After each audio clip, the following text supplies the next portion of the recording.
Welcome to my channel, USA Battle Zone. Today's story isn't about glory, it's about ghosts, the kind that wear uniforms, bleed red, and never really leave the battlefield. It's the story of a Marine colonel who demanded a young pilot's call sign, and the moment she said, Phantom 7, he froze, because he knew exactly what those words meant. Music rises, slow orchestral swell, then fades into silence. The desert was burning that afternoon, 117 degrees in the shade. Dust curled off the runways like smoke, and the sky over Al Jaffer base shimmered in the heat.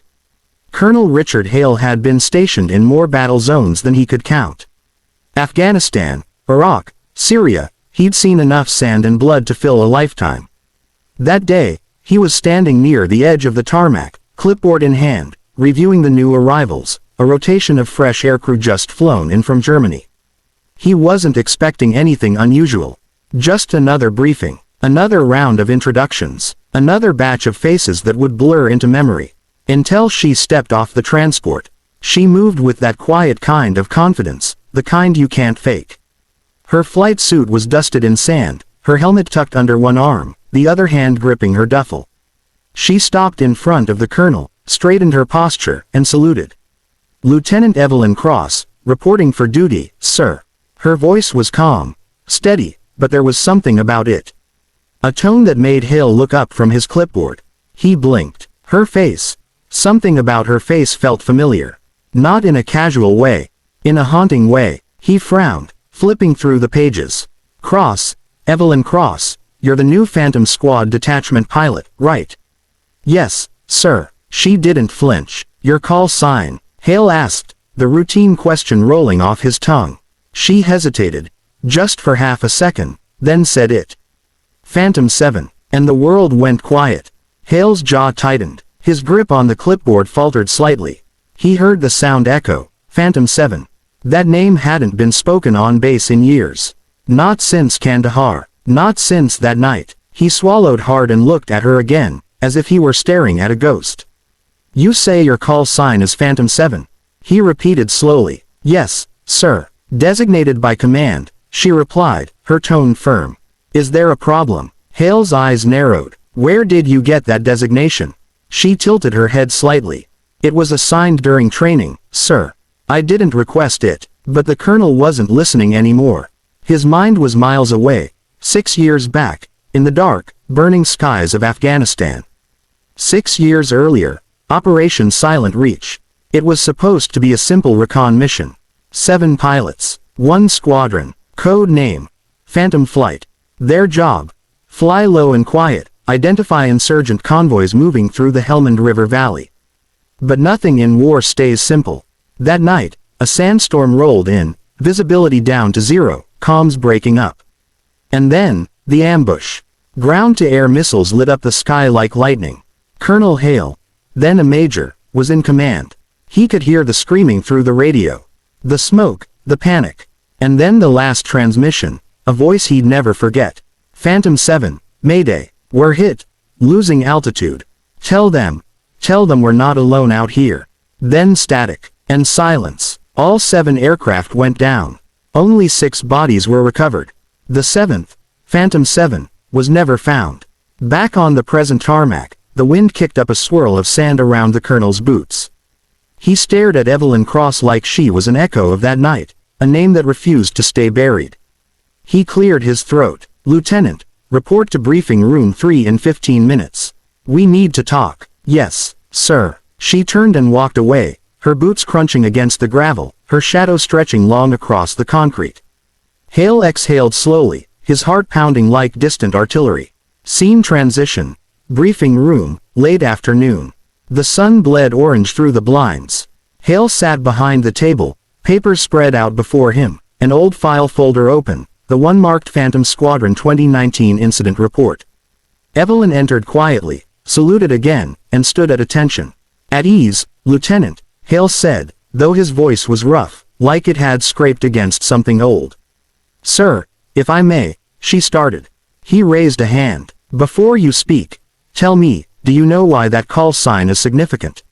She hesitated again, then said softly, I was told it was a reassigned squadron name, sir. Nothing more. Hale shook his head. Phantom 7 wasn't just a squadron name. It was a pilot, a good one, the best I ever trained. He looked up at her. She went missing. 6 years ago. The lieutenant's eyes flickered, a moment of something unreadable. Then she whispered, I know. Hale's breath caught. You know. Evelyn nodded slowly, her gaze lowering. Because she was my sister. The words hit him like a rifle shot. He sat back, stunned, the weight of the past pressing against his chest. Your sister? Yes, sir. Captain Amelia Cross. Phantom 7. Hale remembered that name, remembered her voice through the radio, the one that broke off in static. He rubbed his temples. I didn't even know she had family still serving. She inspired me to join, Evelyn said quietly. They told us she was Mia. But I couldn't let it end like that. So I requested to carry her call sign, to finish what she started. The colonel didn't respond right away. His throat was tight, his eyes burning with ghosts. After a long pause, he nodded. You have courage, Lieutenant. But courage like that, it comes with a price. I know the price, sir, she said. I grew up with it. Transition. Nightfall over the base. Soft piano music fades in. The base was quiet, just the low hum of generators and the occasional echo of laughter from the mess hall. Hale sat in his office, staring at an old photograph, 7 pilots standing side by side in front of their aircraft. In the center, smiling wide, was Amelia Cross, Phantom 7. He turned the photo over. On the back, in her handwriting. If I go down, tell them I went up smiling. He closed his eyes and exhaled. Then, with a decision that felt heavy but right, he reached for his radio. Control, this is Colonel Hale. Authorizing test flight for Phantom Detachment, 0600 hours. Assign Lieutenant Cross as lead. Dawn. The next morning. The air is cool, the sky pale gold. Evelyn walked toward her jet. Sleek, black, and gleaming under the rising sun. Her helmet bore the words Phantom 7 in faded gray letters. Hale stood by the flight line, hands behind his back. You don't have to do this, he said quietly. It's just a recon sweep. I can assign someone else. Evelyn smiled faintly. You said it yourself, sir. Courage comes with a price. He nodded. Then come back. That's an order. She climbed the ladder, slid into the cockpit, and sealed the canopy with a hiss. Moments later, the engines roared to life. The ground shook. Dust billowed around them. Control, this is Phantom 7, her voice came through the comms. Ready for takeoff. Hale swallowed the lump in his throat. Copy that, Phantom 7.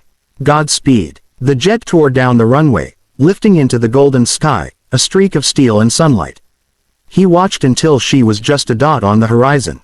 Hours passed. Then came the static. Then the call. Control, this is Phantom 7. Picking up unknown signal. Over the eastern ridge. Looks like wreckage. Possibly an old crash site. Hale straightened. His heart skipped. Say again, Phantom 7.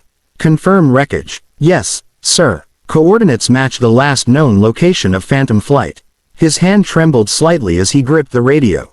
Negative, Lieutenant. That's restricted airspace. Pull back. But her voice came through steady. Calm. Too calm.